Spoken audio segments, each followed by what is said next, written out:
우리 성가대 감사드리고 또 우리 기악합주단 감사드립니다. 제가 늘 느끼는 것이지만 한강 이남에서 제일 나은 것 같아요. 우리 늘 하나님 앞에 진실되게 찬양 올려드리는 우리 성가대와 우리 기악합주단 함께 우리 격려의 박수 같이 한번 드리실까요? 또 세단원도 들어오시고 감사한 일입니다. 우리 좌우에 계신 분들과 함께 잠시 인사 서로 하겠습니다. 주일 아침에 뵈니 새롭게 보입니다. 그렇게 인사 한번 하겠습니다.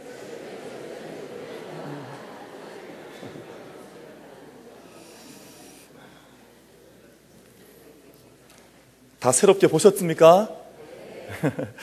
늘 주님 안에서 만났을 때 새로운 모습으로 만나는 것이 귀하다 생각을 합니다.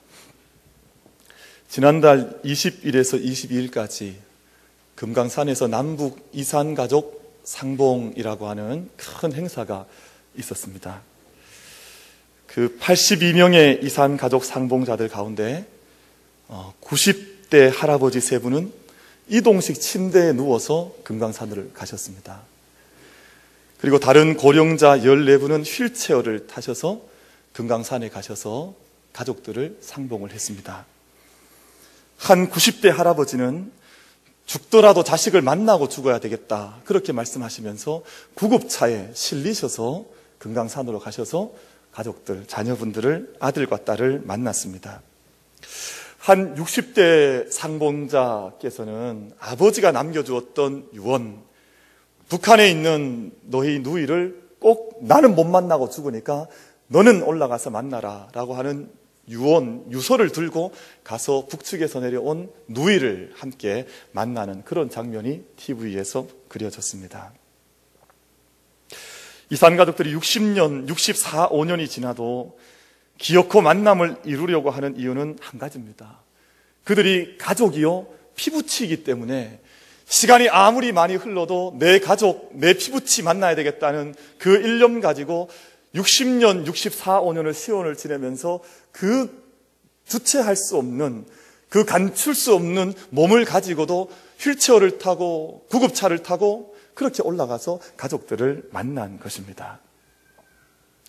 고린도 교회를 향해서 사도 바울은 교회 역시 한 가족이요 한 몸이라고 오늘 본문을 통해서 말씀합니다.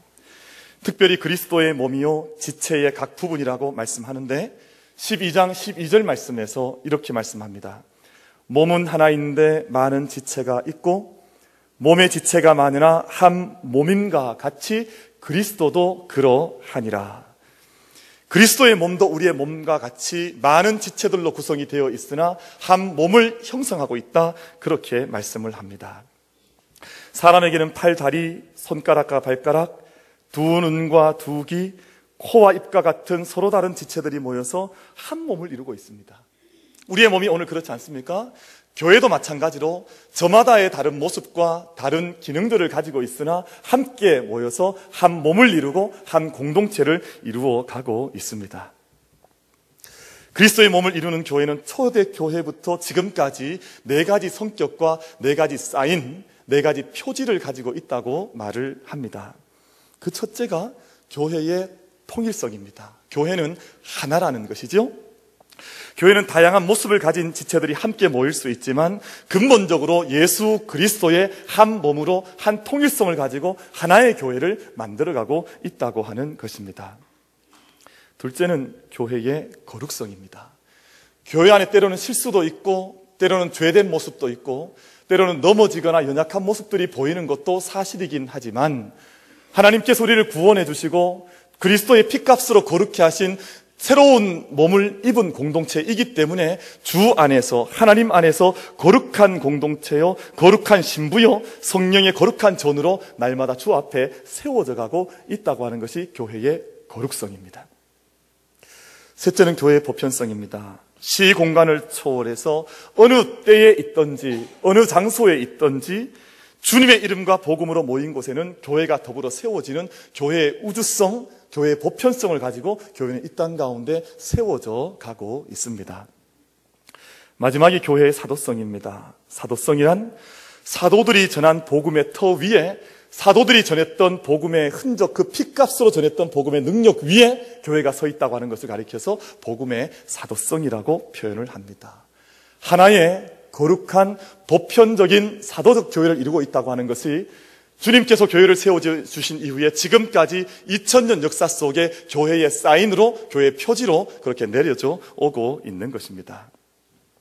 그런데 사도 바울 당시에 이 네 가지 표지가 위협을 받게 되었습니다. 교회의 하나됨이 위협을 받았습니다. 예수님을 주님으로 머리로 믿는다고 하고 그리스도만이 우리의 구주라고 고백했던 교회 안에 갑자기 바울파가 생겨났습니다. 그리고 개바파, 베드로파가 생겨나고, 그리고 아볼로라고 하는 사람이 교회에 와서 성경 공부를 하고 났더니 교회 안에 아볼로파가 생겨났습니다. 또 심지어는 그리스도파가 교회 안에 생겨나게 되었다고 했습니다. 뿐만 아니라 고린도의 성도들이 예수님을 구주로 믿고 있었지만 세상의 방탕한 삶에 빠져서 나오지를 못했습니다. 아마 우리들처럼 매 주일마다 함께 주의 전에 모여서 예배를 드릴 때는 거룩한 모습으로 예배를 드렸는데, 예배 이후에 세상 가운데로 나아갈 때는 세상의 가치관, 세상의 언어, 세상의 풍습을 그대로 쫓는 모습을 살아가고 있어서 자신들의 거룩성을 지켜내지 못하는 그런 위험에 처해지게 되었다고 하는 것입니다. 심지어는 교회 식구들 속에, 교회 공동체 고린도 교회 성도들 가운데 성적인 타락과 문란함 가운데 빠져있는 성도들까지 나타나는 일이 생겨나게 되었습니다. 또 하나의 문제는 은사의 문제였습니다. 우리가 은사를 많이 받아야 하지 않습니까? 좀 이상하게 은사를 많이 구하지 않아요. 예전 교회 공동체, 예전 성도들께서는 은사를 많이 구했습니다.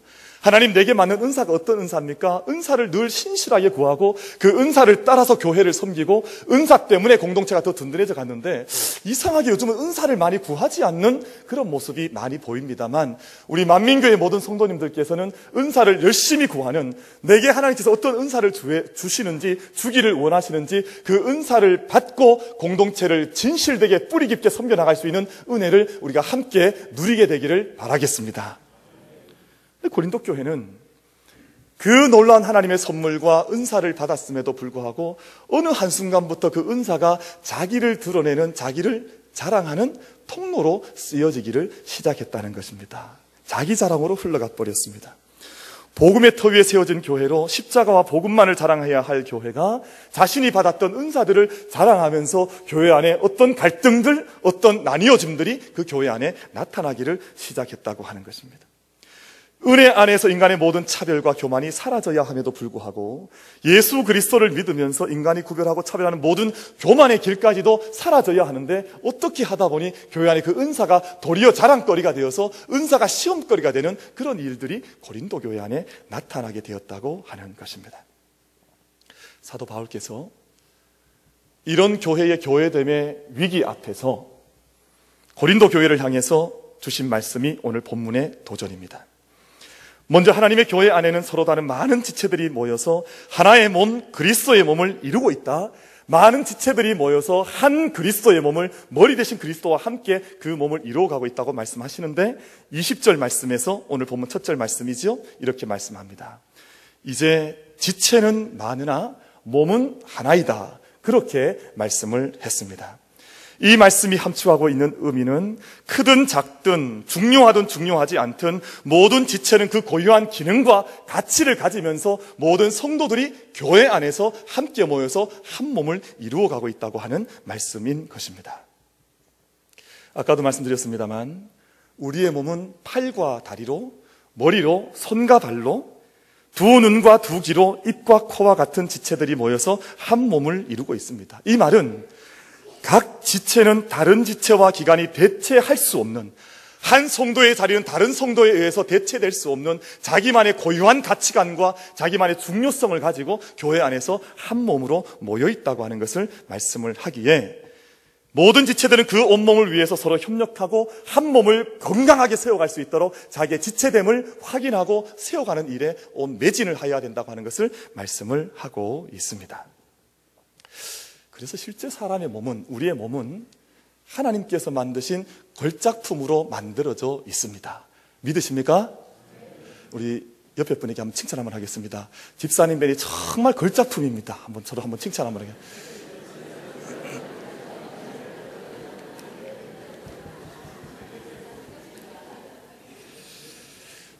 우리는 쫄작품이 아닙니다.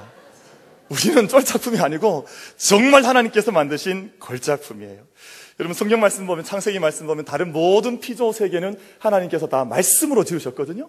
근데 말씀으로 지었다고 해서 그것이 가치가 낮다는 말씀이 아니라 말씀으로 하나님께서 놀랍게 아름답게 말씀을 지으시고 나서 제일 마지막에 사람은 하나님께서 직접 흙으로 빚으셔서 구별되게 만들어 주셨습니다. 그러니까 사람의 존재가 얼마나 귀한 걸작품이겠습니까? 그래서 어떤 이들은 이 세상 모든 우주 만물이 신비롭지만 인간의 몸은 작은 몸임에도 불구하고 너무나 걸작품이고 너무나 신비로워서 이 인간의 몸은 작은 우주와 같다. 그래서 소우주다. 그렇게 표현하는 분들도 한의학에서는 있습니다. 그래서 한의학 하시는 분들은 인간의 몸 안에 온갖 정말 신비들이 다 들어있지 않냐. 그렇게 말을 하는 분들도 있습니다. 자동차를 만드는데 그 부품이 몇 개가 들어가는지 아십니까? 몇 개요? 제가 모르실 줄 알고 질문을 드리는 겁니다. 자동차를 만들 때는 그 부품이 13,000여 개가 그 자동차 안에 부품으로 들어간다 그러면 많은 부품이 들어가죠. 그리고 하늘에 날아다니는 우리 747 같은 이런 제트 여객기 같은 것들은 얼마나 많은 제품이 부속품이 들어갔는지 아십니까? 모르실 줄 알고 제가 여쭤보는 겁니다. 300만 개가 들어간대요. 300만 개. 그러니까 어마어마한 숫자가 그 들어가서 한 우주 우리 비행기를 만들죠. 근데 우주 왕복선은 몇 개가 들어가겠습니까?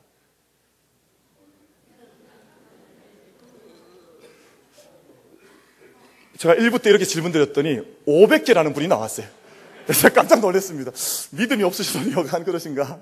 근데 우주 왕복선은 그 하늘 나는 우주선은 500만 개의 부품이 그 안에 들어간다는 겁니다. 그러면 정말 중요한 문제입니다. 우리 몸에는 몇 개의 세포 조직이 있을 것 같습니까? 셀 수 없을 만큼. 너무 정답을 그렇게 말씀하시면 어떻게 하세요? 우리 몸의 세포는 하나님께서 우리 안에 만들어주신 기능을 하는 세포 단위가 100조 개랍니다. 제가 1부 때는 막 다 넘어가시던데 놀라셔서 2부 성도님들은 별로 안 놀라시는 것 같아요. 100조 개나 되는 세포가 우리들 안에 몸에 있어서 우리 몸을 구성을 하고 있다는 겁니다. 25조 개의 적혈구, 250억 개의 백혈구가 있어서 자동 기능을 하고 우리 안에 어떤 잘못된 바이러스나 잘못된 것들이 들어오면 이것들이 자동적으로 나가서 싸우도록 우리 몸의 메커니즘을 하나님께서 그렇게 만들어 주셨다고 하는 것입니다. 24개의 갈비뼈가 있어서 바리케이트처럼 우리의 내장을 온몸을 감싸서 지킬 수 있도록 하나님께서 우리의 조직을 그렇게 만들어 주셨습니다. 눈은요 150가지의 색깔을 일반적으로 더 많이 구별할 수 있지만 일반적으로 150가지의 색깔을 구분할 수 있게 했답니다. 그런데 사랑하는 사람을 만나면 눈동자가 45%까지 확장된대요. 근데 내가 좀 미워하는 사람, 마음에 들지 않는 사람을 만나면 눈동자가 어떻게 되겠습니까? 작아지는 거예요. 옆에 분 빨리 한번 보십시오. 눈이 작아지는지 커지고 있는지. 코는 우리 2개의 코 구멍이 있는데 한 코가 한 콧구멍이 기능을 하면 한 콧구멍은 쉰답니다. 그래서 한 2-3시간 정도 이쪽 왼쪽 코가 기능을 하면 오른쪽은 쉬는 거예요. 그리고 또 한 2시간 지난 다음에 그 기능을 바꾸어서 또 쉬고 그 교대를 바꾸어가면서 코는 서로 그렇게 기능을 하고 있습니다. 코끝에는 철 성분이 조금 들어있어서 자기에 의해서 이 지구가 돌아가고 있는데 그 방향을 때로는 어두움이 있든 사막 가운데 떨어지든 코에 있는 철 기능에 의해서 방향을 잡아나가는 기능을 우리 코가 기능을 하고 있다고 하는 것입니다. 코 수술 함부로 하시면 안 됩니다. 그 기능을 잃어버릴 수가 있는 거예요. 우리 귓바퀴가 얼마나 신기합니까? 이게 만약에 저희가 딱딱해져서 쉽게 부러질 수 있게 된다면 잠을 잘 수 있을까요? 제가 잠을 오른쪽으로 자든 왼쪽으로 자든 이게 부러지지 않는 거예요. 그러니까 이게 물렁물렁하게 해서 잠을 편하게 잘 수 있도록 하나님께서 우리의 귓바퀴를 그렇게 만들어 주셨습니다. 우리의 귀청이 있지 않습니까? 귀청은 우리는 좀 귀찮다고 그래서 쉽게 파내기도 하지만 귀청은 독특한 냄새가 있어서 때때로 잘못 날아오는 벌이나 곤충들이 벌레들이 우리 귀 속에 들어오면 그 귀청 때문에 기절한다는 거예요. 귀청 때문에 죽어나가기도 해서 귀를 괴롭히지 못하도록 귀청은 그런 기능을 하고 있다고 하는 것입니다.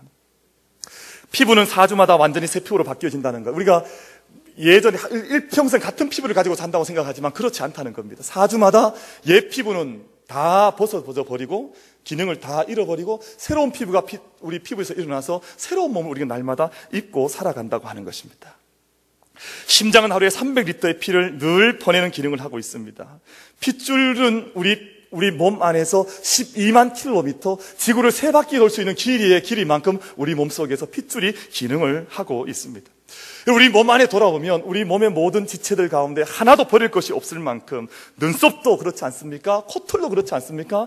우리는 이것은 별로 중요하지 않다고 생각하지만 우리 몸 안의 지체들 가운데에서 중요하지 않은 것이 하나도 없을 만큼, 특별히 우리 여성도님들에게는 눈썹이 얼마나 중요합니까? 날마다 빗어 올리시고 날마다 때로는 이 비가 흘러내려도 우리 눈썹이 있어서 비가 이렇게 타고 옆으로 흘러내리지 않습니까? 만약에 눈으로 다 들어가면 눈이 얼마나 힘들겠습니까?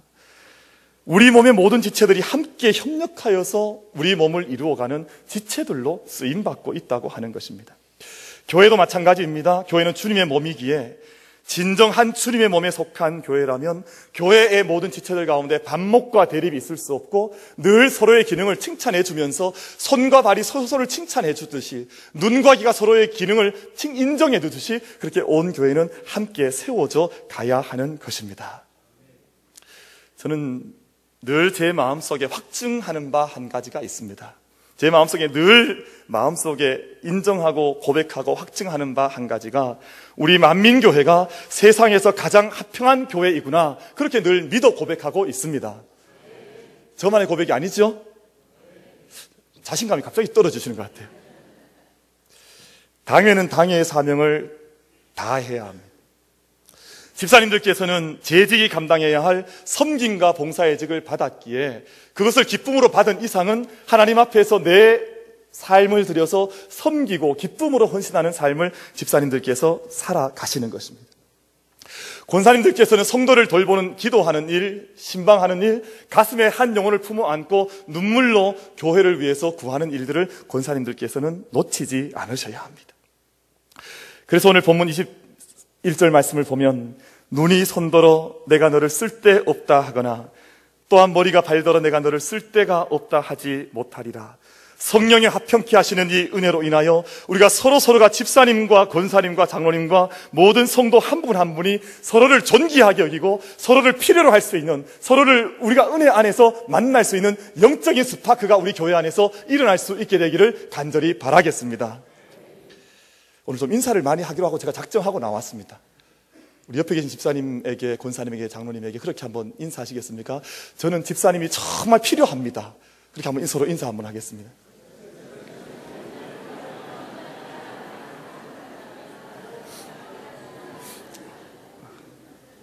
혹시 나는 집사님이 불필요합니다, 이런 분 안 계시죠? 그런 분 계시면 큰일 납니다. 그런데 오늘 두 번째로 사도 바울께서 우리에게 주신 말씀은 그리스도의 몸된 교회에서 매우 중요한 진리 한 가지 말씀하셨습니다. 저는 이 말씀을 15년 전 정도에 이 말씀 받고 제 삶에 얼마나 영향을 많이 끼친 말씀인지 모릅니다. 22절과 23절 말씀에서 주신 말씀인데요, 그뿐 아니라 더 약하게 보이는 몸의 지체가 도리어 요긴하고 우리가 몸에 덜 귀히 여기는 그것들을 더욱 귀한 것들로 입혀주며 우리의 아름답지 못한 지체는 더욱 아름다운 것을 얻느니라. 약하게 보이는 지체가 오히려 요긴하고 교회 공동체 안에서 덜 귀히 여기는 그것들을 더 귀하게 여겨서 더 귀한 옷으로 입혀주며 아름다운 것들로 단장해주는 역사가 얼마나 귀하냐, 이것이 바로 사도 바울께서 오늘 본문을 통해서 우리에게 주시는 말씀인 줄로 믿습니다. 우리가 보기에 따라서 어떤 것은 더 중요해 보일 수도 있습니다. 보기에 따라서 어떤 것은 더 약해져 보이고 덜 요긴한 것처럼 보일 때도 있습니다. 그러나 하나님 앞에서는 어떤 경중도 없이, 어떤 차별도 없이 모든 영혼이 하나님 앞에서 값지고 놀라운 생명의 하나님의 백성들로 주님 눈앞에 드러나게 되는 줄로 믿습니다. 여러분, 우리 각자에게는 어떠십니까? 우리 몸에서 가장 좀 불필요해 보이거나 얘는 가장 좀 없어 보인다 하는 부분이 어디입니까? 어디를 그렇게 보고 계십니까? 아마 우리가 대체로 발이 그렇지 않을까 생각을 해요. 동의는 안 하셔도 괜찮습니다. 또 나는 내 발가락이 늘 예쁘다고 생각하시는 분은 그렇게 인정하셔도 괜찮습니다. 근데 우리 발은 우리가 늘 가볍게 여겨서 어떤 작가는 다른 모든 것들은 다 지나가고도 발가락이 닮았네, 뭐 그런 글을 쓰신 분도 있잖아요. 다른 것들은 다 지나갔는데 그 하찮은 발가락이 닮았으니까 내 아들로 인정한다, 뭐 그런 글을 쓰신 분도 있습니다만, 그렇게 하찮게 보이는 발가락 안에서 발톱을 조금만 다쳐도 사람은 아파서 걷지를 못합니다. 발가락에 조금만 이상이 생겨도 균형을 잃어버려서 사람이 제대로 걷거나 뛰는 것도 힘들어지게 됩니다. 교회에 있는 성도들도 마찬가지입니다. 미미해 보이는 곳에서 어찌 보면 경중에 따라서 사람의 눈에 보기에 때로는 좀 더 약해 보이기도 하고, 때로는 우리에게 좀 더 덜 소중해 보이는 것처럼 우리의 그릇된 판단이 든다 할지라도, 미미해 보이는 곳에서 섬기는 일꾼들, 보이지 않게 섬기는 일꾼들, 우리 눈에 잘 드러나지 않는 성도 한 사람 한 사람이 귀한 것을 알아서 우리가 그런 자들, 그런 성도님들을 우리 몸으로 끌어안고 잘 섬겨나가면서 교회가 새 힘을 얻고 영적인 세움을 덧입을 수 있는 우리 교회가 되기를 간절히 바라겠습니다. 저는 우리 만민교회의 건물을 보면, 우리 건축을 보면 우리 교회가 가지고 있는 영적인 흐름과 그리고 영적인 아이디어가 들어있다, 그렇게 깨달을 때가 많이 있습니다. 교회 공간 속에 작은 공간 혹은 버려진 틈이 별로 없어요. 그래서 이 공간은 좀 불필요하다 싶은데 보면 거기에 수납 공간을 만들었든지 뭐 서랍을 만들었든지 뭘 만들어서 살아도 거기를 잘 채우고 있는 그런 건축의 구조를 제가 발견하게 됐습니다.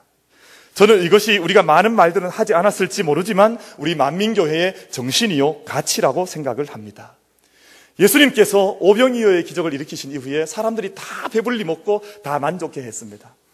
근데 예수님께서 그 배불리 먹은 사람들에게 먹은 이후에 하나도 버리지 말고 모든 것들을 다 모으라고 말씀하셨는데, 그 모았더니 몇 광주리가 되었습니까? 12광주리에 차고 넘칠 만큼 많은 분량이, 많은 음식이 모이게 되었다고 말씀을 하고 있습니다. 작다고 생각되는 부분을 소홀하게 여기면 미래를 찾을 수가 없습니다. 우리 교회 안에 한 성도 한 성도에 대한 가치와 그 빛나는 소중함을 인정하거나 찾지 않으면 교회에 대한 영적인 걸음도 내일을 장담할 수가 없습니다. 미시간 대학에 저명한 한 중국 정치학자는 중국에 대해서 경고의 메시지를 보냈습니다. 당신의 나라가 지금 군사를 중요시하고 또한 정치를 중요시하고 강대국되는 일에 중요해서 그 일에 매여 있어서 지금 환경 문제를 소홀히 하게 되면 그 문제 때문에, 환경 문제 때문에 당신들은 G2도 강대국도 포기해야 될지 모른다고 정치 중국 전문가가 그렇게 경고를 했습니다. 우리 만민교회는 하나님 나라를 향한 거대한 방향성을 가지고 움직여 나가고 있다고 믿습니다. 마치 항공모함이 어떤 파도가 자기 앞에 밀어닥치고 큰 바람이 분다 할지라도 자기의 항로를 바꾸지 않는 것처럼 우리 만민교회의 방향성은 하나님 나라가 돼야 될 줄로 믿습니다.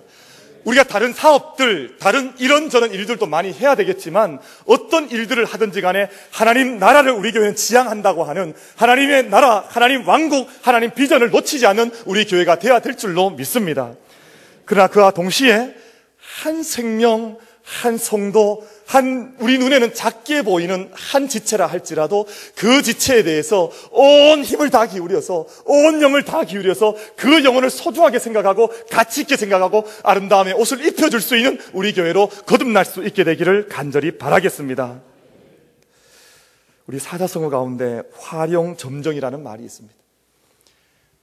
그림을 아름답게 다 그려놓았다 할지라도 마지막 작은 점 하나를 찍는 것을 놓쳐버리면 그 그림의 가치를 찾을 수 없다는 거예요. 모든 그림을 다 그린 다음에 작은 점 하나, 작은 미세한 미미한 것 하나를 챙기는 것이 그림이 살아나게 하는 방법이라고 그렇게 가르치는 한자 용어인 줄로 압니다.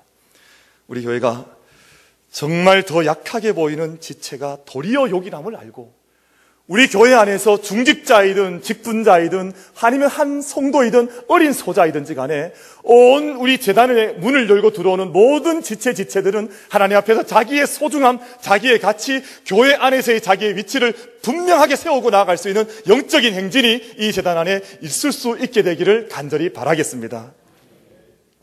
마지막으로 사도 바울께서 주시는 말씀은 교회는 예수 그리스도의 몸인 생명 공동체라고 말씀을 하고 있습니다. 26절 말씀에서 만일 한 지체가 고통을 받으면 모든 지체가 함께 고통을 받고, 한 지체가 영광을 얻으면 모든 지체가 함께 즐거워한다 말씀을 했습니다. 여러분, 이런 교회야말로 아름다운 교회지 않습니까? 한 지체가 즐거워할 일이 있는데 함께 즐거워하지 못하고 배 아파한다거나, 또 함께 슬프고 기도해야 될 일이 있는데 온 교회가 새카맣게 그 일을 알지 못한 채 그 한 사람 한 가정만 그것을 붙들고 아파한다면 어떻게 아름다운 영적인 교회라고 할 수가 있겠습니까? 우리 손가락 하나가 다치면 손가락 다쳤다고 하지 않고 온몸이 아프다고 말합니다. 우리가 평소에는 잘 인식하지 못했지만 우리 안에 있는 장기 하나가 병이 들게 되면 머리끝부터 발끝까지 고통을 호소하게 되어서 그 사람은 병자, 환자가 되고 마는 것입니다. 우리 교회가 모든 영광도 또 모든 고통도 온 교회가 함께 서로 연결되고 상합되어져서 한 영혼도 주의 공동체 안에 들어와 있다고 하는 이 영광스러운 신앙의 고백 가운데에서 벗어나는 성도가 없게 되기를 바랍니다. 교회는 머리 대신 그리스도의 몸이기에 예수님께서 이 땅에 오셔서 하셨던 일들을 오늘 또 따라서 감당하는 것이 생명 공동체의 사명입니다. 마태복음 9장 35절 말씀을 보면 예수님께서 하셨던 사역의 말씀이 잘 기록이 되어져 있습니다. 예수께서 모든 도시와 마을에 두루 다니사 그들의 회당에서 가르치시며 천국 복음을 전파하시며 모든 병과 모든 약한 것을 고치시니라 라고 말씀을 하셨습니다. 예수님께서 복음을 선포하시는 프리칭 사역이라 그러죠. 복음을 선포하는 사역을 감당하셨고, 또 이 세상의 삶을, 믿음의 삶을 어떻게 살아가야 하는지 가르치시는 티칭 사역을 감당하셨고, 또 한 병자, 한 병약한 사람들을 붙들고 고치는 힐링 사역을, 영적으로 육적으로 병든 자들을 고치는 사역을 감당해 가셨습니다. 예수님의 사역의 이 모든 핵심과 뿌리가 한 가지가 있는데 이것이 중요하죠. 예수님께서는 마음속에 이 땅에 대한, 이 세상에 대한 사랑의 중심을 붙들고 이 모든 사역을 감당하셨다고 하는 것이 중요합니다. 교회의 직분이 중요해 보일 수가 있습니다. 교회의 은사가 중요해 보일 수가 있습니다. 그러나 은사 중요한 것만 알고, 직분 중요한 것만 알고 그 뿌리 속에 사랑을 놓쳐버리고 나면 은사도 넘어질 수가 있고 직분도 넘어질 수 있는 직분이 되고 만다고 하는 것입니다. 미국 캘리포니아에 가면 세콰이아 내셔널 파크라고 하는, 세콰이아라고 하는 수종이 함께 모여 사는 군락을 이루고 있는 그런 공원이 있습니다. 이 키가 얼마나 크냐 하면 80m에서 약 100m까지 키가 이렇게 쭉 뻗어 올라갑니다. 얼마나, 이게 앞에서는 잘 보이지 않아서 멀찍이 수십 미터 떨어져서 봐야 이 나무 크기가 함께 보이는 그런 나무예요. 어마어마하게 크죠. 그런데 그 나무는 혼자 이렇게 서 있기 때문에 바람이나 태풍이 불면 쉽게 넘어질 것 같은데 쉽게 넘어지는 나무가 없다는 겁니다. 그 이유가 한 가지 있습니다. 이 세콰이아라고 하는 수종이 뿌리를 내릴 때 20-30m 정도는 밑으로 깊이 내려갑니다. 그런데 20-30m를 파서 내려가서 뿌리를 확인해 보면 밑으로 내려갔던 뿌리가 밑으로만 내려가지 않고 옆으로 뻗어나가기를 시작을 해요. 그래서 옆으로 뻗어나간 뿌리가 옆에 있는 세콰이아가 함께 연결되어서 서로 뿌리를 엉키고 설켜 있어서 아무리 강한 바람이 세콰이아 수종에 불어닥쳐도 나무가 넘어지지 않는 그런 뿌리 형성을 하고 있다고 하는 것입니다. 우리 성도들의 영적인 삶도 마찬가지지 않겠습니까?